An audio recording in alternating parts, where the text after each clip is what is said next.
पुणे शहर एक बार फिर से पानी पानी है। रात से ही हो रही भारी बारिश की वजह से शहर का एकता नगर इलाके में जबरदस्त जल जमाव है। एकता नगर में रेस्क्यू के लिए सेना के जवानों की तैनाती करनी पड़ी है। रेस्क्यू बोट और जरूरी सामान के साथ इलाके में फंसे लोगों को बाहर निकालने का काम चल रहा है। मुनादी की जा रही है कि बारिश के दौरान लोग एहतियात बरतें, सावधान रहें। एनडीआरएफ की 2 टीमें यहां भेजी गई हैं। मौसम विभाग ने पुणे के लिए रेड अलर्ट जारी किया हुआ है। देखिए तस्वीरें, बारिश के बाद क्या हाल है।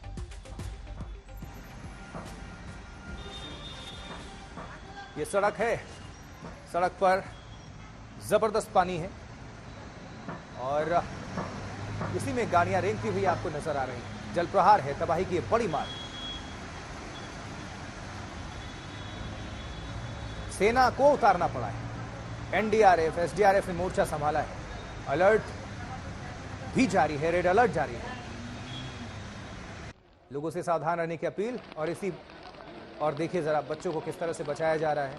और तभी इन लोगों को कहा जाता है देवदूत, क्योंकि ये निश्चित तौर पर देवदूत से कम नहीं। खुद की जिंदगी दांव पर लगाकर ये दूसरों की जिंदगी बचाने का काम करते हैं, इसलिए ये देवदूत ही हैं। और 15 दिनों के भीतर आपको बता दें, पुणे में दूसरी बार ये कुदरत की मार है। और सिर्फ इंसान ही नहीं, पशु पक्षियों को भी बचाने का काम, ये देखिए जरा, ये इसलिए बिल्कुल सटीक शब्द इनके लिए देवदूत। प्यार है, ये जज्बा है, ये सेवा भाव है। बारिश से तबाही मची है और ये बीचों बीच जो आपको तस्वीरें दिखा रहे हैं, पुणे के बीचों बीच एकदम इलाका है। और देखिए नदी जो है जलमग्न है पूरी तरह से। ऐसा लग रहा है कि आगोश में ले लेगी अपने शहर को पूरे। आसपास आप देख सकते हैं, इसलिए अलर्ट किया जा रहा, मुनादी की जा रही है लाउड स्पीकर के जरिए कि आप नदी से दूरी बनाए रखें और जब तक कोई बहुत वजह ना हो घर से बाहर ना निकलें। ये जल प्रहार है पुणे में। और ये देखिए नाव की तस्वीरें, ये सेना के जवान हैं। ये भारी भरकम नाव भी लेकर जा रहे हैं ताकि इसी से लोगों की मदद की जा सके, उनकी जिंदगी बचाई जा सके। हर संकट की घड़ी में सेना हमारे सबसे पहले सामने आती है। एनडीआरएफ हर मुश्किल घड़ी में आती है। और ये तस्वीरें आपको हम दिखा रहे हैं, ये अपने आप में बहुत कहानी कहती है। पहले पुणे की तस्वीर हमने दिखाई, तो पुणे के ही लोनावाला इलाका जो है वहां की तस्वीर देखिए। बारिश और बारिश के बाद क्या हालात है। ये नदी नहीं है, ये सड़क। अब सोचिए यहां से अब ये पानी की जो धारा है इसका प्रवाह देखिए। जबरदस्त बारिश और कुदरत की ये भी एक देखिए संयोग, कहीं पर बारिश हो रही है, कहीं बिल्कुल ऐसा लग रहा है कि सूखा पड़ेगा, बारिश भी नहीं हो रही है। और जहां बारिश है जबरदस्त है। और पहाड़ों की अगर बात कर लें तो उनके पास और चुनौतियां हैं। लैंडस्लाइड भी है, बादल फट रहे हैं, लगातार बारिश हो रही है, जान माल का नुकसान। लेकिन पुणे में भी ऐसे ही अभी हालात लोनावाला में क्या है वो आपको तस्वीरें दिखा रहे हैं। एक बार देखिए जरा, जल प्रहार है, ये तबाही की बड़ी मार है। और ये देखिए जरा पहाड़ों से किस तरह से जल प्रपात की तरह ये झरना बन चुका है। ये पानी पहाड़ से नीचे की तरफ आता हुआ, अब जितनी बारिश होगी लगातार बारिश, ऐसे और आपको जलप्रपात नजर आ जाएंगे जो अस्थायी होते हैं, टेम्पररी। लेकिन ये नुकसान बहुत पहुंचाते हैं क्योंकि पूरा जो पानी है वो नीचे ही शहर की तरफ आ रहा है।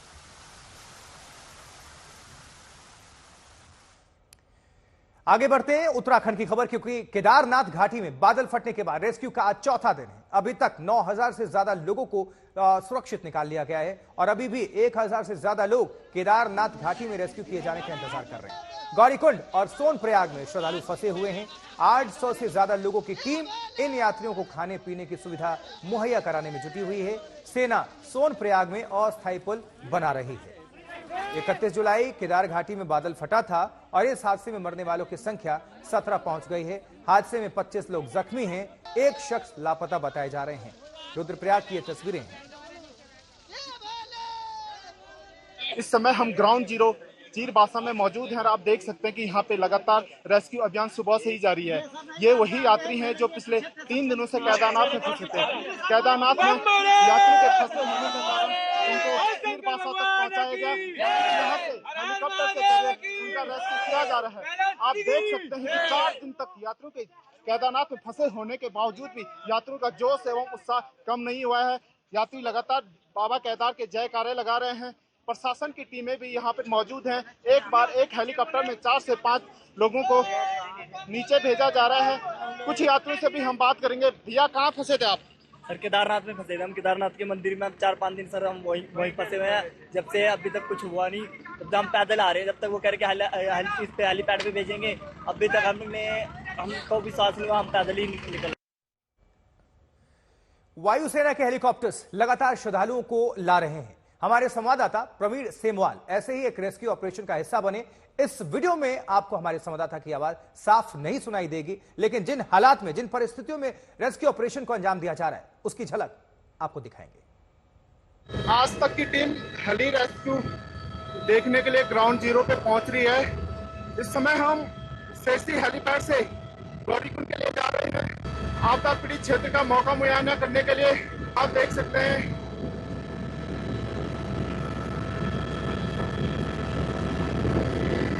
ये ठीक सामने आप देख सकते हैं सोनप्रयाग का दृश्य। यहाँ भी काफी कुछ नुकसान हुआ है मंदाकिनी नदी के तेज बहाव के कारण। आज तक की टीम लगातार आपको रेस्क्यू अभियान दिखा रही है पिछले 4 दिनों से। आज रेस्क्यू अभियान अपने अंतिम चरण में है। अभी तक लगभग 10,000 लोगों का रेस्क्यू अभियान किया गया है, पैदल मार्ग से भी, हेलीकॉप्टर से भी।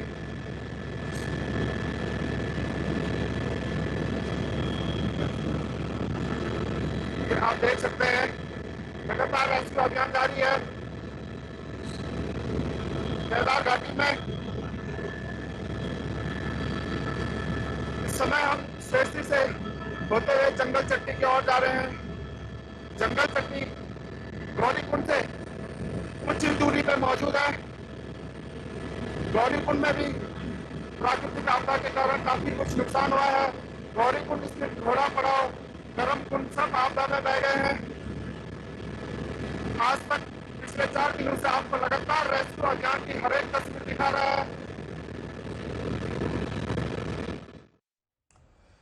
देखिए, हिमाचल प्रदेश में बादल फटने के बाद मची तबाही से संभलने की कोशिशें लगातार जारी हैं। रामपुर, मंडी, कुल्लू के सुदूर इलाकों से बर्बादी की तस्वीरें और खौफनाक कहानियां सामने आ रही हैं। जिन लोगों की जान बची है वो अपनों के गुम होने का दर्द सह रहे हैं।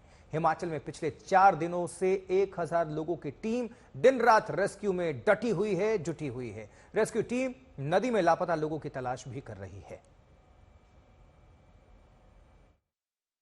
हिमाचल प्रदेश के स्पीति एरिया के गांव सगनम में जहां क्लाउड बर्स्ट हुआ, आज तक की टीम वहां पहुंची है।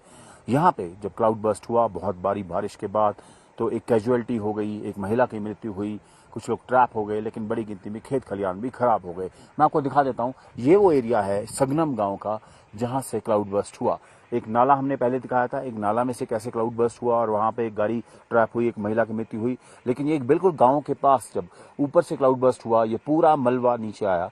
एक कैमरा पर्सन गिरीश आपको दिखा रहे हैं, पूरा मलबा नीचे आया और नीचे जाते जाते ये गाँव है और ये गांव के साथ साथ ये पूरा मलबा जो है वो नीचे गया। और जितने खेत खलियान थे, क्योंकि यहाँ मटर की खेती होती है, ये जो लोग किसान हैं ये पूरा साल जो है मेहनत करते हैं मटर की खेती के लिए, ये सारी मटर की खेती इनकी खराब हो गई क्योंकि क्लाउड बर्स्ट के कारण, भारी बारिश के कारण ये मलबा सारा नीचे चला गया। फॉर्चुनेटली ये घरों का नुकसान नहीं हुआ, कम से कम 50-60 गाँव हैं इस घर में। और आज तक की टीम ने काफ़ी ट्रैवल किया, क्योंकि हमने आपको मंडी भी दिखाया, रामपुर भी दिखाया, हमने आपको कुल्लू मनाली भी दिखाया, किस तरह हाईवेज डेफिसिट हुए हैं। और क्लाउड बर्स्ट की वजह से स्पीति एरिया, जो कि नॉर्मली इसको कोल्ड डेजर्ट कहते हैं, यहाँ बारिश नहीं होती है, लेकिन इस बार क्योंकि ये सब हुआ तो यहाँ के लोग भी डरे हैं कि ऐसा कुछ हुआ नहीं, कभी नेचर ने ऐसा बिहेव नहीं किया। लेकिन हम आज तक ने एक्सक्लूसिवली इमोटरेबल रोड से काजा के थ्रू होते हुए यहाँ ट्रैवल किया इस गाँव के हालात जानने के लिए कि ये सब क्या हुआ यहाँ, क्योंकि ये कोल्ड डेजर्ट है, यहाँ पे बहुत बारिश कभी नहीं हुई है। लेकिन क्लाउड बर्स्ट जैसे इंसिडेंट हो जाना, इतनी बर्बादी हो जाना, एक जान चली जाना, वो कहते हैं हमने कभी देखा नहीं कि नेचर की वजह से यहाँ जान गई हो, जान चली जाना, खेत खलियान खराब हो जाना, इनके लिए हैरानी वाली बात भी थी, खतरा भी है और ये डरे हुए भी हैं। सगनम गांव से स्पीति वैली के कैमरा पर्सन गिरीश दुर्गापाल के साथ असीम बसी, आज तक। फ्लैश फ्लड की वजह से कुल्लू और आसपास के इलाके में जबरदस्त तबाही हुई। हमारे संवाददाता मंजीत सैगल की रिपोर्ट दिखाते हैं आपको।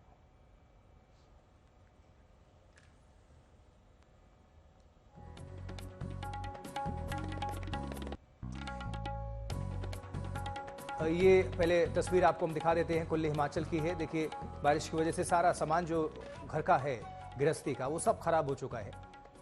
किस तरह से इसको शिफ्ट किया जा रहा है ये देख सकते हैं आप। लोग पहले अपनी तो जिंदगी बचा रहे हैं, सामान तो बाद में है, प्रायोरिटी पहले खुद को बचाना। और ये देखिए सेना ने, इसलिए सेना की हमेशा से तारीफ, सेना तुरंत कम वक्त में अस्थायी पुल इन्होंने तैयार कर दिया ताकि लोग जो हैं उनको सुरक्षित ठिकानों पर लेकर जाया जा सके। बहुत लोगों को बचाया गया है। अब आपको दिखाते अपने सहयोगी मंजीत सहगल की रिपोर्ट।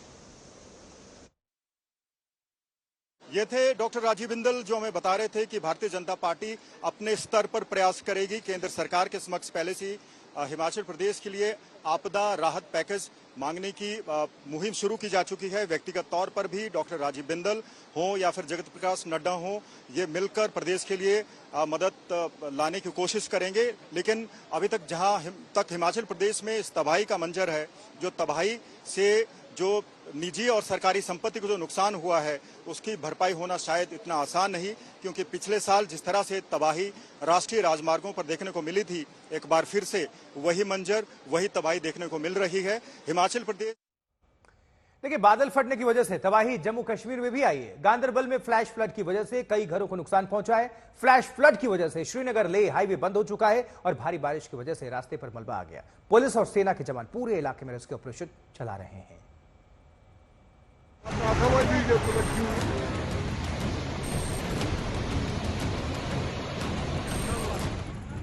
जम्मू कश्मीर के गांदरबल में बादल फटने के बाद पूरे इलाके में मलबा पसर चुका था। फ्लैश फ्लड के साथ आया मलबा घरों में घुस चुका था। पानी के साथ आए पत्थर पूरे इलाके में फैले हुए थे। गाड़ियां मलबे में दबी थी। लोगों का कहना है कि आधी रात के करीब धमाके सी आवाज हुई। लोग बाहर भागे तो बाहर इतना पानी था जैसे दरिया बह रहा हो। क्लाउड बस्ट हुआ तो जब भी वहां से पानी आया तो पीडीसी कनाल में घुसा। वहां पे एक जाली लगी है, वो ब्लॉक हो गई, जिसकी वजह से नुकसान सारा हुआ यहाँ पे। गांदरबल में बादल फटने का असर आसपास के इलाकों में भी नजर आया। लोगों का कहना है कि खेतों में भी फ्लैश फ्लड के साथ मलबा फैल गया, जिससे फसलों को नुकसान पहुंचा है। फ्लैश फ्लड की चपेट में श्रीनगर लेह हाईवे भी आ गया। यहां सड़क पर इतना मलबा था कि बड़े बड़े ट्रक भी फंस गए।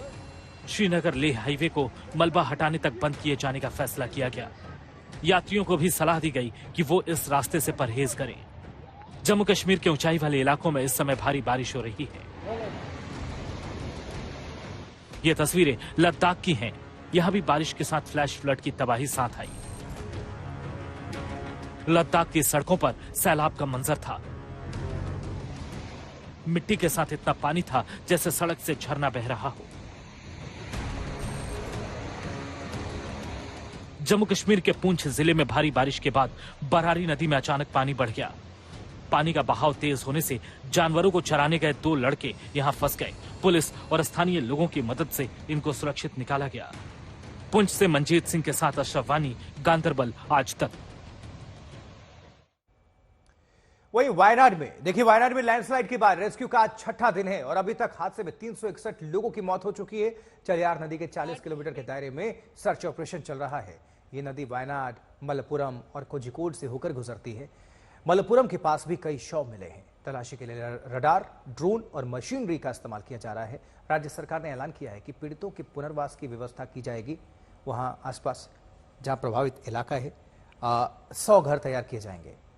360 से ज्यादा मौत और उनमें से 140 शव ऐसे मिले हैं जहां कटे हुए या एकदम क्षतिग्रस्त अवस्था में मिले हैं। रेस्क्यू ऑपरेशन अब भी जारी है, क्योंकि जैसे जैसे दिन बीत रहा है वैसे वैसे नंबर्स भी बढ़ रहे हैं। मौत का आंकड़ा जो है उसमें बढ़ोतरी हो रही है। बड़ी तबाही, लेकिन अब ऑपरेशन जिंदगी है और उम्मीद की जा रही है कि क्योंकि अभी कल परसों सेना को कामयाबी मिली, आदिवासी परिवार को बचाया इन लोगों ने। 6 सदस्य जिसमें पति पत्नी और 4 बच्चे शामिल थे, वो अभी सकुशल हैं।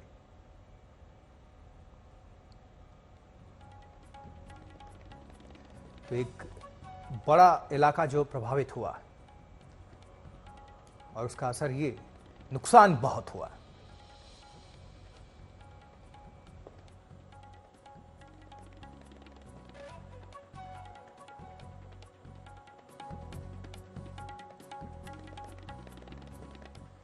चलिए खबरों में बढ़ते हैं आगे। मौसम विभाग ने मध्य प्रदेश के कई जिले में भारी बारिश की चेतावनी दी थी।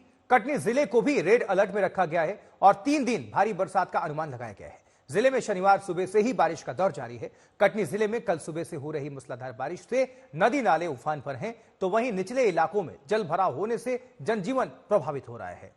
पिछले 24 घंटे की झमाझम बारिश से जगह जगह जल भराव है।